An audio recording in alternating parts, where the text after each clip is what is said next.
To begin my argument, I would like to state that I'll be focusing more on the harassment of homosexuals and the privacy of heterosexuals.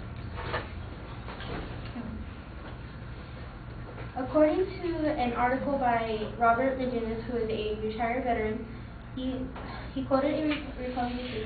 Republicans contend that the current policy is working. Rudolph Giuliani argued that at time of war you don't make fundamental changes like this. In another article in Examiner.com, it stated that by allowing Asians to serve into the armed forces, a president risks alienating the base for military recruitment and some of his strongest supporters, which has been clarified by my support. I would like to touch base on the privacy of heterosexuals. Civilians do not understand the privacy issues that make having gay coworkers in the Army more difficult than having mostly civilian jobs. Once again, I would like to retouch the fact that you go to work, you work from 9 to 5, then you go home. You're not with them the entire time. In military life, that is your group, that is your unit for 24/7. You're always with them, and you're sharing showers, latrines, bunks. You're sharing everything, and it's very hard to be accepting of that when you don't know whether that person is going to come onto you or you don't feel comfortable with that to begin with. To further this point, a white male NCO stated, if two gay males were allowed to live in the same barracks and room, then why not a male and female?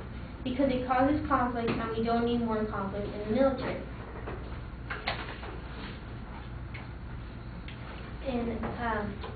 In a book called Fighting for a Just Cause, Soldiers' View on Gays in the Military, if gays were allowed to enlist openly, pro-gun soldiers wonder, should the military discontinue segregation by sex, give everyone individual rooms and showers, or set up separate facilities for gays and lesbians? Most soldiers would agree that the first proposal is morally unacceptable and the later is too costly and impractical. And in the Don't Ask, Don't Tell policy, it even states that military life is different from civilian life. Military society is characterized by its own laws, rules, customs, traditions, including numerous restrictions on personal behavior that would not be acceptable in civilian society. In military life, there is even more restrictions and in civilian.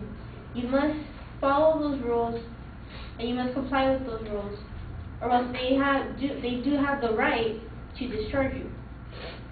Or you must, because that is one of the agreements you make when you join the Army.